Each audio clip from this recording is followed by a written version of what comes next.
Բարև ձեզ։ Ստեփան Գրիգորյան YouTube-յան ալիքի մասնակիցներ։ Ողջունում եմ ձեզ բոլորիդ։ Այսօր հուլիսի 25-ն է, մենք շարունակում ենք մեր աշխատանքը։ Այսօր մենք կխոսենք մենակ մեկ թեմայի մասին։ Կծավալվենք մենակ մեկ հարցի շուրջ։ Հայ-ռուսական հարաբերությունների մասին ենք խոսալու։ Հերթական սահմանափակումներ մտցրեց Ռուսաստանը, Ռուսաստանի պատկան մարմինները մեր ապրանքների վրա։ Փակեցին ռուսական շուկան, ԵԱՏՄ-ի շուկան, հերթական հայկական ապրանքների վրա։ Այս դեպքում կաթնամթերքների վրա մտցրեցին սահմանափակումներ ու սանկցիաներ կարելի ասել։ Լուրջ հարված է մեր տնտեսության դեմ ուղված, բայց իմ կարծիքով ժամանակը եկավ մի քիչ հասկանալ ինչ է կատարվում։ Ոչ միայն կոնկրետ ուղղությունների հետ կապված հայ-ռուսական խնդիրների մասին խոսենք, նաև հասկանանք Ռուսաստանը ինչ է ուզում։ Այդ ինչ երկիր է այսօր։ Այդ թեմաների շուրջ ես այսօր ուզում եմ նաև խոսել, նաև ուզում եմ ասել, ինչ մենք կարող ենք անել ու պետք է անենք այս իրավիճակում։ Ուրեմն խնդրում եմ ձեզ բաժանորդագրվել, կիսվել, լայքել, անչափ կարևոր հարցեր մենք այսօր կքննարկենք կապված Ռուսաստանի հետ։ Ուրեմն հաճախ երբ որ մենք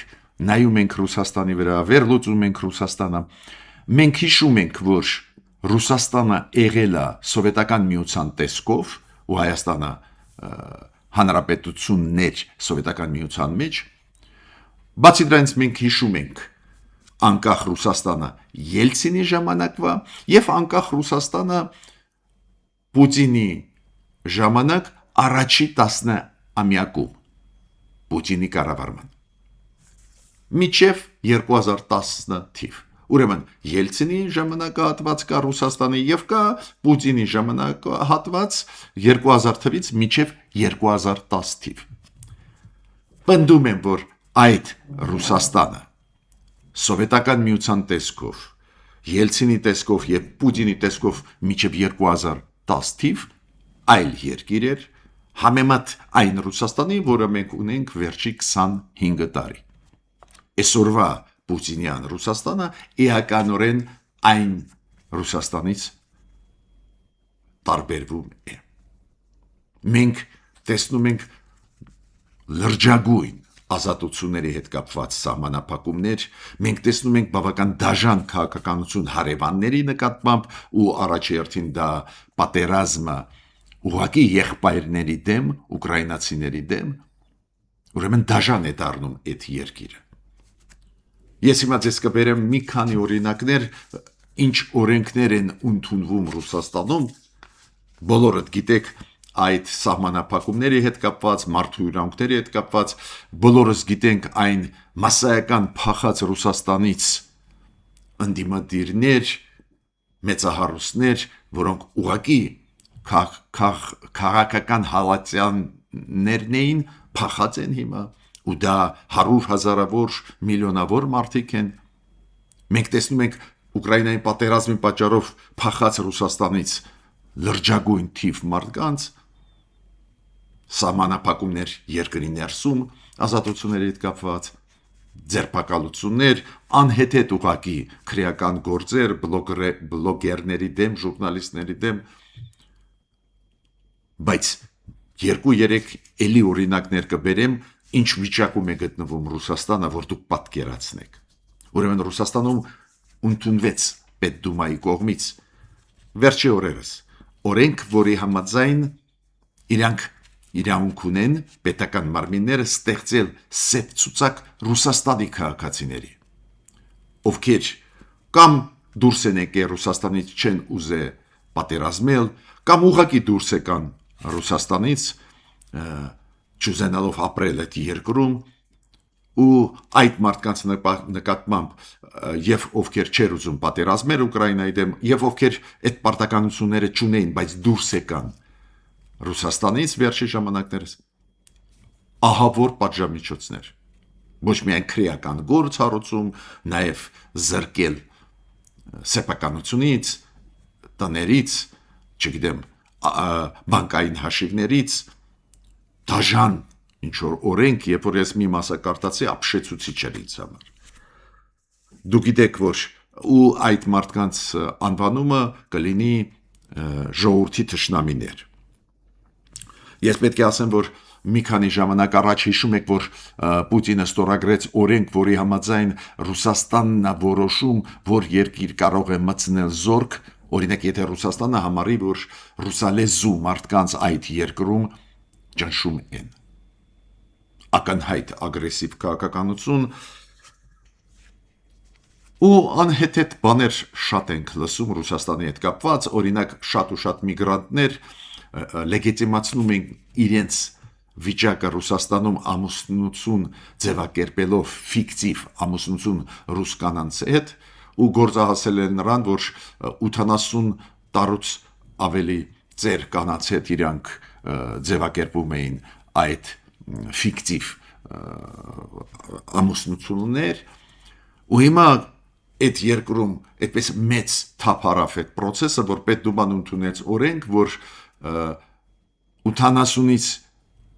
ավելի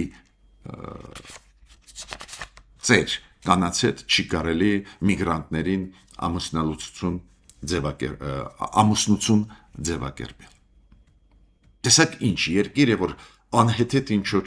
օրենքներ պետք է ընդունվեն։ Եթե այդ երկիրը լինել նորմալ, որտեղ որ միգրանտները ունենային օրենքներ ու իմանային ինչ օրենքներով շարժվել, ինչ իմաստ ունել ֆիկտիվ ինչ-որ ամուսնություն ձևակերպել։ Ես ինչի այս այդ փաստերից սկսեցի մեր զրույցը, որ մենք հասկանանք, որ Պուտինյան Ռուսաստանը վերջի 20-25 տարվա այլ երկիր է։ Այն երկիրը չի, որը մենք ճանաչում էինք։ Սովետական միության տեսքով, Ելցինի տեսքով, Պուտինի տեսքով, Պուտինի առաջի տասնամյակում կառավարման տեսքով, մինչև 2010 թիվ։ Այլ երկրի հետ մենք գործ ունենք։ Ու դա պահանջում է մեզանից մտածել, ինչ ենք մենք անելու, ինչ պետք է անել։ Այս ձևի երկրի հետ ճիշտ է մնալ հապկի շրջանակներում, ճիշտ է մնալ ԵԱՏՄ-ի շրջանակներում այս ձևի երկրի հետ։ Ռուսաստանը, չմոռանամ ձեզ ասել, ռեալ իջեցրեց հարաբերությունները մեզ հետ, ինչքան հասկանում եմ Պուտինը չի պլանավորում շնորհավորել Նիկոլ Փաշինյանին, ինչքան հասկանում եմ իջեցված է հարաբերությունները վարչապետի մակարդակով, Նիկոլ Փաշինյանը կարող է հանդիպել Ռուսաստանի վարչապետի հետ, բայց ոչ Պուտինի հետ։ Ես չեմ ասում, որպես կարող է պետք է չի հանդիպել, բայց այս վերաբերմունքը չշնորհավորելը Նիկոլ Փաշինյանի հաղթանակը վերընտրվելը վարչապետ Պուտինի կողմից դա խոսում է վերաբերմունքի մասին։ Ակնհայտ է, որ Ռուսաստանը նախապայմաններ է դնում մեր առջև, դա է պատճառը, որ սանկցիաները ուժեղացնում է կամ սահմանափակումները մեր ապրանքների համար ուժեղացնում է, չնայած որ եղել է Նիկոլ Փաշինյան, Ռուսաստանի վարչապետ հանդիպումը, հիշում եք Միշուստինի հետ, դա եղել է հուլիսի 7-ին Եկատերինբուրգում, չնայած որ կարծես թե գնացել են լուրջ բանակցություններ, բայց մեծ հաշվով ոչ մի բան չփոխվեց, ավելի վատացավ, արդյունք չտվեց։ Հիմա պետք է մտածենք ինչ անենք։ Ինչ անենք, քանի որ փաստը մնում է փաստ, որ հապկում սառեցված են մեր հարաբերությունները, ԵԱՏՄ-ում ռեալ Ռուսաստանն է սառեցնում մեր մասնակցությունը, քանի որ եթե ԵԱՏՄ-ի շուկան մեզ համար փակ է, Ռուսաստանի շուկան, Ռուսաստանի միջոցով այլ երկրներ ապրանք մենք չենք կարող տանել ԵԱՏՄ-ի, ուրեմն մեզ համար փակ է ԵԱՏՄ-ին շուկա, դες կոպիտ ասած սառեցված են մեր հարաբերությունները ԵԱՏՄ-ի շրջանակներում։ Մենք պետք է մտածենք, ինչ պետք է անենք։ Պուտինը նորից կրկնում եմ, չշնորհավորեց Նիկոլ Փաշինյանին։ Դա շատ ընդունված է։ շնորհավորել, վերընտրվելուց հետո էտել երկրների միջև, որոնք միասին սովետական միության մեջ էին։ Այո, մենք գիտենք, որ Ռուսաստանը փոխեց իր քաղաքականությունը, տանում է պրոադրբեջանական քաղաքականություն, տեսել ենք դա 2020 թվին, 2023 թվականներին, չեմ կրկնի, բոլորս գիտենք, դավաճանել են, չեն աջակցել, բայց այնուամենայնիվ ունենք համատեղ շահեր ԵԱՏՄ-ում, նու հապկում մենք սառեցրել ենք, ճիշտ ենք արել, հիմա հապկը հանում են ԱՊ-ի երկրներում, ինչ որ համատեղ գոնե մնացած շահեր կան, հիմա դրանից էլ մեզ զրկում են, հանում են։ Ու ինչ անենք, բայց միջև անցնելը ինչ անենք, ես կասեմ իմ կարծիքը, ես պետք է ասեմ, որ այս վերջի Ռոսսելխոզնադզորի կողմից, Ռուսաստանի այդ մարմինը, Ռոսսելխոզնադզորը, որը ռեալ քաղաքական մարմին է, այլ ոչ թե տեխնիկական, որը ստուգում է ապրանքների սննդամթերքի որակը եւ այլ, ռեալ քաղաքական պատժիչ մեխանիզմ է Ռուսաստանի, սահմանափակում մտցրեց նաեւ Հայաստանի կաթնամթերքների վրա։ Հիշում եք, մրգերի վրա, բանջարեղենի վրա, գինիներ, կոնյակներ սահմանափակում վաղուց է Ռուսաստանը մտցրել, թեթև արդյունաբերության վրա,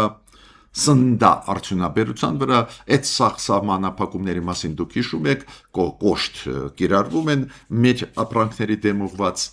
այդ սահմանափակումները կամ սանկցիաները, հիմա մտցվեց կաթնամթերքի վրա։ Նու գլխավոր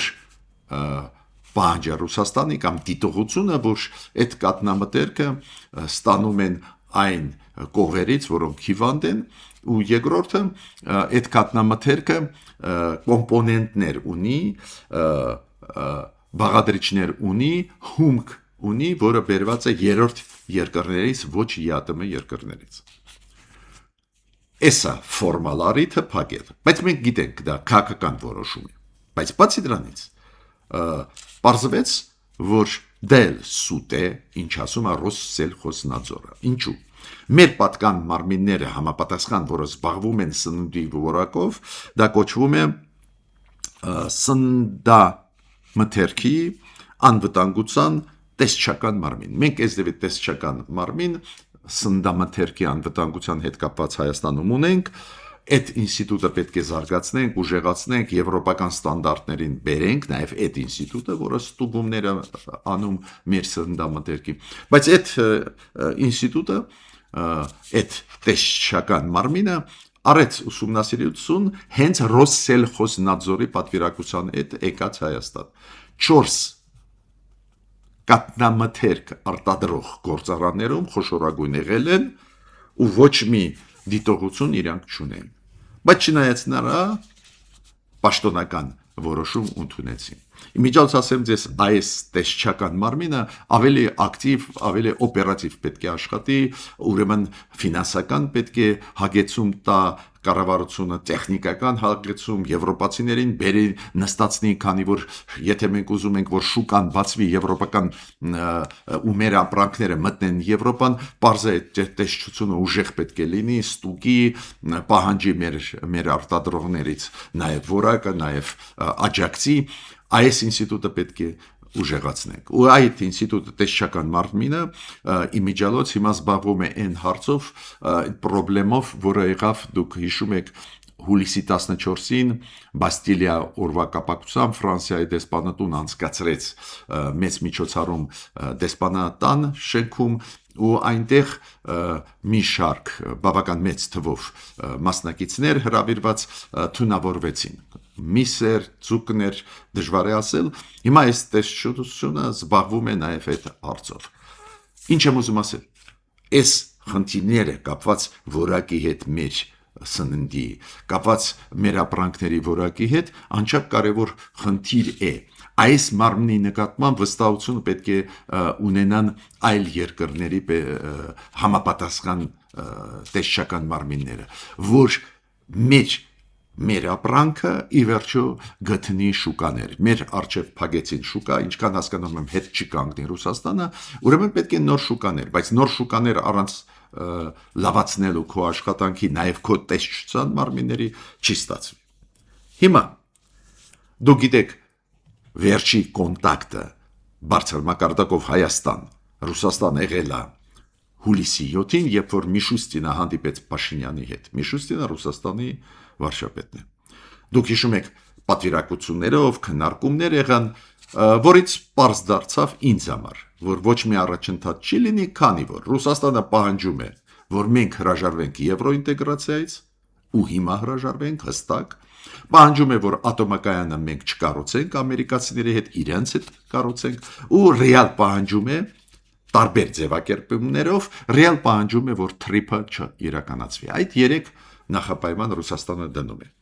Քանի որ Հայաստանը հետ չի կանգնի, ու մենք հասկանում ենք, ոնց կարա հետ կանգնի եվրոինտեգրացիայի Նիկոլ Փաշինյանը, երբ որ ժողովուրդը իրան ձայն տվեց հենց այդ եվրոինտեգրացիայի ճանապարհով գնալու պատճառով։ То есть ժողովուրդը հավանեց Նիկոլ Փաշինյանի ծրագիրը հենց այն պատճառով, որ եվրոինտեգրացիան, Ամերիկայի հետ աշխատանքը կենտրոնում է այս կառավարության արտաքին քաղաքականության ոլորտում։ Ուրեմն ինքը հետ չի կարող կանգնել, բացի դրանից օրենքա ընդունվել, դուք հիշում եք եվրոինտեգրացիայի։ Ուրեմն Ռուսաստանն էլ չի փոխի իր կարծիքը, այդ սահմանափակումները կուժեղանան։ Բացի դրանից, դուք գիտեք, որ Հայաստանը շատ ակտիվ միջուկային ծրագրերի հետ կապված աշխատում է Ամերիկայի հետ, պլանավորում է կառուցել ամերիկյան մոդուլային ատոմակայան, մեծ գաղտնիք չի, ու ամենակարևորը ամերիկացիների հետ շատ ակտիվ հիմա աշխատանք է գնում մեր գործող ատոմակայանի, մեծամորի ատոմակայանի աշխատանքը երկարաձգելու ու ամենակարևորը անվտանգությունը ապահովելու, ու հենց այս օրերին այնտեղից Ամերիկայից լուրջ պատվիրակություն աստեղ։ Ոնց մենք կարող ենք դրանից հրաժարվել։ Չենք կարող հրաժարվել։ Ու աշխարհը չի ընդունի դա, ուղղակի կասեն անվստահելի գործընկեր են։ Բայց Ռուսաստանը միտումնավոր դնում է այս հարցերը սրում է, որ մենք ծանր վիճակի մեջ լինենք։ Ուրեմն Միշուստինի հետ հանդիպումը իմ կարծիքով չբերեց արդյունքների, մինչդեռ Նիկոլ Փաշինյանը հիշում եք, որ վերադարձավ Եկատերինբուրգում էր այդ հանդիպումը, հուլիսի 7-ին Երևան, թե 8-ին հուլիսի, երբ որ վերադարձավ, Նիկոլ Փաշինյանը ասաց, որ կլինեն դրական լուրեր։ Մենք տեսնում ենք դեր դրական լուրեր չկան, միայն բացասական է։ Հերթական հանդիպումը ԵԱՏՄ-ի կառավարության ղեկավարների մակարդակով կլինի այս տարվա օգոստոսի 7-ին Ղրղստանում։ Ղեկավարների պետությունների նախագահների Հայաստանի դեպքում վարչապետի հանդիպումը կլինի դեկտեմբերի վերջին այս տարվա։ Բայց կասկած ես չունեմ, որ Ղրղստան կուզենա գնալ Նիկոլ Փաշինյանը նորից հանդիպել Միշուստինի հետ, նորից համոզել, որ բացեն մեզ համար շուկան, բայց պատասխան ես ունեմ, ոչ մի շուկա Ռուսաստանը չի բացի։ Քանի որ Ռուսաստանի նպատակը խափանել մեր շարժը դեպի Եվրոմիություն, մեր ինտեգրացիան դեպի Եվրոմիություն, խափանել թրիփ Դոնալդ Տրամփ ուղու ծրագրի իրականացում։ Իրանք ունեն իրան շահերը, այդ շահերը այս ձևի դրսևորում են։ Ու մենք պետք է հասկանանք, մտածենք, ինչ պետք է մենք անենք։ Իմ կարծիքը նա է, որ քայլերը, որոնք պետք է անեն մեր կառավարիչները, մեր կառավարությունը պետք է լինեն համակարգային։ Հիմա ես տեսնում եմ, կետային հայտարարություն արվեց, որ մասամբ Եվրոպայի շուկան մեր ապրանքների համար բացվեց, միգուցե մեծ ծավալի ապրանքների համար չէ, բայց բացվեց, կետային ինչ-որ քայլեր արվում են համոզելու, չգիտեմ, եվրոպացիներին ավելի շատ ճանապարհ տալ մեր ապրանքներին, կետային քայլեր արվում են արաբական աշխարհի հետ, բայց այդ կետային քայլեր են։ Մենք պետք է ուժեղացնենք այն ինստիտուտները, որոնք կապված են որակի հետ ապրանքների։ Մենք պետք է արտահանողին աջակցենք եւ սնունդ արտադրողին աջակցենք, ոչ կամ օրինակ բանջարեղեն աճացողներին եւ այլն։ Մենք պետք է իրենց աջակցենք, որ կարողանան ավելի որակյալ ապրանք ստանալ, աճացնել կամ ստեղծել, ստանալ այդ գործարաններին կատնա մթերք արտադրող նաև աջակցել, այդ ինվեստիցիոն ծրագրեր նաև պետք է լինեն, մասնագետներ պետք է բերվեն, որոնք այդ որակին կհետևեն։ Հասկանում եք, այստեղ կոմպլեքս խնդիրներ են։ Կետային չես լուծի հարցը։ քանի որ եթե երկար Ռուսաստանը պահի փակ իր շուկան, մի քանի ոլորտներում լրջագույն ճգնաժամ կսկսվի, գործարանները չեն կարողանալու արտադրել բավարար քանակությամբ, քանի որ չի սպառվում իրանք ապրանքը, ուրեմն իրանք պետք է փակեն մասամբ իրանց արդյունաբերությունը փոքրացնեն, ծավալը արտադրող սննդամթերքի, հետևանքները շատ շուտ իրանց զգալի կտան, մոտավորապես 3-4 ամիս հետո մենք այդ հետևանքները լուրջ կտենանք։ Ուրեմն համակարգային պատասխան պետք է լինի։ Հույսով եմ, որ աշխատանքը կատարվում է, բայց նորից ասում եմ, դա շատ կարևոր է։ Բացի դրանից քաղաքական քայլեր պետք է արվեն։ Օրինակ պետք է դադար տալ ձգձգել որոշումը ատոմակայանի կառուցման։ Պետք է որոշել, որ կառուցում ենք ամերիկյան ատոմակայանը, որ անընդհատ Ռուսաստանը չճնշի այդ հարցով մեզ։ Հիշում եք, Միշուսինի հետ հանդիպան ժամանակ Եկատերինբուրգում կար նաև Լիխաչովը, այդ մարդը Ռոսատոմի ղեկավարն է, ու ինքը ասեց, այ մենք առաջարկում ենք այսօր կառուցել ձեզ համար ատոմակայան երկրորդ։ Որ այս ձևի չլինեն առաջարկություններ ու ճնշում մեր վրա, պետք է որոշում ընդունի կառավարությունը։ Նույնը ներսում պետք է թույլ չտաս, որ այս արհեստական ստեղծված պրոբլեմները օգտագործեն ռուսամետ ուժերը ներսում, ուրեմն պրոֆիլակտիկ աշխատանք այդ ոլորտում էր պետք է անցկացվեն, որ մեզ արհեստականորեն ներսից չտուլացնեն։ Երբ որ մենք լսում ենք Ռուսաստանից, որ պետք է վերադառնան այն թեզերին, որոնք կային նոյեմբերի 9-ի 2020 թվականի 9-րդ կետում, որ ռուս ՖՍԲ-ն պետք է վերահսկի հարավ Հայաստանի, այդ հարցերն էլ պետք է լուծես։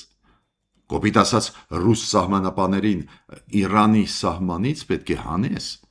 Հա, անցակետը մենք հիմա կառավարում ենք, միանշանակ ողջունում եմ այդ որոշումը կառավարության, բայց այդ քիչ է, այդ սահմանապաները շատերը չգիտեն, որ հիմա սկսել աշխատանքը դու հանդիպես, երբ որ սկսվեն աշխատանքները Մեղրի երկաթգծի վերականգնման, մենք կհանդիպենք ռուս սահմանապաներին, իրանք կխոչընդոտեն այդ աշխատանքի։ Ուրեմն իմ առաջարկը կառավարության նա է, որ Ռուսաստանը հետևողական մեր դեմ է, կշարունակի այդ քաղաքականությունը, կարելի է նեղանալ, կարելի է էմոցիոնալ արձագանքել։ Ես համարում եմ այն, որ պետք է դադար տանք էմոցիոնալ արձագանքել։ Հիմա պետք է համակարգային փոփոխություն կատարես համակարգում, որ որակը ապրանքի բարձրանա, աջակցես, ներդրում անես այն կազմակերպություններին, գործարաններին, որոնք արտադրող են, այն ֆերմերներին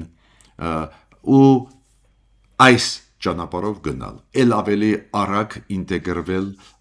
Եվրամիության հետ տարբեր ոլորտներում ու առաջերտին առևտրի ոլորտում,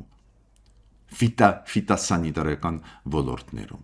կբացվեն շուկաները, բայց մենք հասկանում ենք, չէ, այս մոտակա 1 տարին շատ ծանր այդ իմաստով կլինի։ Օբյեկտիվ դա, եթե քո համար այն շուկան, որը քո համար աշխատում էր 100 տարի, փակեցին արհեստական այդ շուկան, պարզ է վերադասավորվել ժամանակ է պահանջում։ Ուրեմն ես ուզում եմ ասել, շատ մտահոգված եմ Ռուսաստանի քաղաքականության մեր դեմ, դա ուղղված է մեր սուվերենության դեմ, փորձ է արվում կոպիտ ասած խեղճացնել մեզ, դրա պատասխանը պետք է լինի աշխատանք, ավելի արագ իրականացում ծրագրերի, որոնք կան, որոնք շատ կարևոր են, որոնք դուրս կբերեն մեր երկիրը այդ բարդ իրավիճակից։ Այո, ես ավարտեցի իմ ելույթը, մինչ նոր հանդիպումներ։